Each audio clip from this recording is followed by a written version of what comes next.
Good afternoon, welcome to Football Focus. On the programme today we have an exclusive look at the life of John Terry, and we'll also be previewing Sheffield Wednesday's huge must-win game against Crystal Palace. But elsewhere in Yorkshire today, football is put very much in perspective. The whole programme comes live from Bradford today as we pay our respects 25 years after the tragic fire. It's a quarter of a century since 56 football fans came here to watch a game and never went home.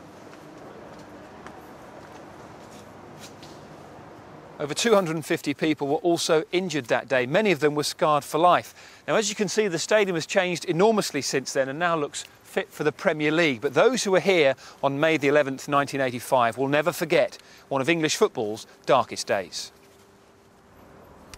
And I'm sure it will be a poignant occasion today as Bradford take on Northampton this afternoon on the pitch behind us. Our guests for Football Focus this afternoon are Lee Dixon and also Stuart McCall, a Bradford legend who played in that game 25 years ago. And also here that day was the BBC's Gabby Logan. Her father, Terry, was down in the Bradford dugout there in the main stand. And we asked her to take us through the events of that afternoon, which were meant to be a day of celebration but went horribly wrong. And we should say that some of our younger viewers may find what they're about to hear a little disturbing. But even now, you know, if I go past a field where there's something on fire or smoke, or I can smell smoke, then I think about Bradford. I can see the orange of the flames. The game is actually stopped here at Valley Parade, and they're running out of the ground now from that far end at this moment. People are spilling onto the pitch, and we can see the flames going up into the air there, and people are running around. They're running around beside us, they're running around all around us, and people are saying, get onto that pitch. Let's get all those people out of there. Let's get those people. Just take your time. Don't rush. Go down there. Take your time going down there. Don't pull on the wires. Keep the electrics over there. Keep them. Take their time. Don't rush. Don't push. Watch for the kiddies. People are coming round us. You can hear the heat. The smoke coming everywhere. We are going to have to disconnect very shortly. It was a beautiful day. Fantastic. The sun was out. There was such a carnival atmosphere there, really. I don't think anybody was taking any notice of the football. It was colourful. The whole day it was balloons, there was people were singing. It was a terrific season. I mean, we played some terrific football and we seemed to sort of have the whole city behind us. Nobody could have thought what was going to happen. The 1984-85 season had been Bradford City's best in living memory. Their brand of exciting and attacking football had seen them crowned champions of Division 3, their first promotion in nearly 50 years. Oh, what a finish by Bobby Campbell! Valley Parade had seen so many happy days that year, the happiest supposed to be the promotion party at the last game against Lincoln City, which suddenly became unforgettable for all the wrong reasons. I just looked along the pitch and I saw some people jumping over. There must have been 5, 6, 7, then it went to 10. And just about 2 or 3 minutes before half-time, I mean, it was just the referee blew his whistle and said, come on, get off. And we thought, well, it was a wee bit of a skirmish here or something. We looked round, got out the dugout, and there was just smoke just starting to come up. You couldn't see any fire, all you could see was smoke. And then within about a minute of that, you saw the flames going running on top of the stand with people underneath. People were then just starting to panic. Unbeknown to everyone, mounds of rubbish beneath the 77-year-old wooden main stand, which was due to be demolished that summer, had been ignited, possibly by a discarded cigarette. The world of Bradford City, its fans, players and officials, and indeed the world of football, was about to change forever. And I don't think I was totally aware of the enormity of the disaster until maybe a minute in, or a minute and a half in, when one person came onto the pitch with his hair in flames.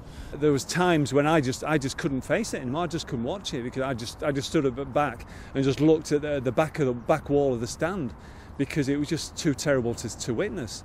And of course, a lot of people were wondering, and I wondered myself at the time, why weren't we being let out? Because he realised all the emergency vehicles needed to get to Valley Parade. The last thing they needed was 11,000 people trying to make out of the ground, get in the cars, clogging the streets. We were forced to be there and witness it. But I say honestly, I found at times it was just too terrible to watch. That fire hit that stand, and once it hit the ceiling, it was like a fireball that shot straight down. So anybody in its way didn't stand a chance. Two little boys had scrambled up the hillside, up the banking, to me and shouted to me, I'll never forget this, they said, "Mister, there's two dead down there." And it was the first time I'd actually thought about death. We're stood here just now and the wind's sort of blowing this way, and that was always the way the wind blew at Valley Parade. But for one sinister reason, I mean, it blew the other way, the wind was blowing the other way that day, and that was a big factor in how quickly the fire spread and the amount of fatalities. And said to the directors who were in the boardroom, oblivious to what was happening, that they better get out because the fire's coming.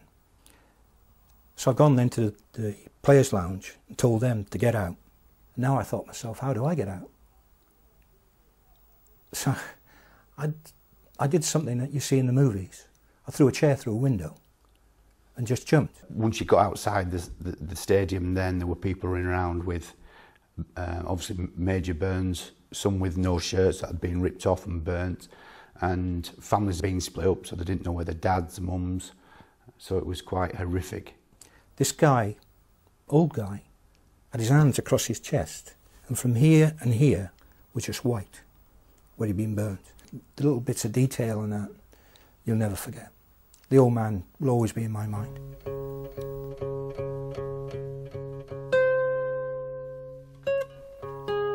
In just 4 minutes, 52 people lay dead and 255 were injured.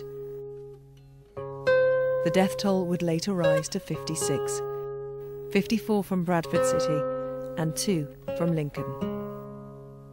Myself and Trevor Cherry went back down. This is talking about an hour and a half, 2 hours later. We just said to the policeman, can we go into our office, get some stuff out? And he said, yeah. And as we got to the window, towards the window where I saw the flames, he said to us, don't look down there. What do? You look. And when I looked,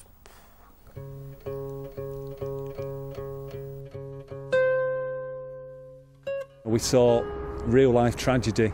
We didn't want to, and and the irony was that stand roof only had to last another hour, having been up there for 77 years. They died come down here to support their team. It was a celebratory day for them, supporting their team, and certainly I can assure you, amongst all the supporters and indeed everyone who was involved with the club at that time, those fans will never ever be forgotten. It does put football into perspective, really, that obviously if you've got your health and you've got your family, you've got everything in life.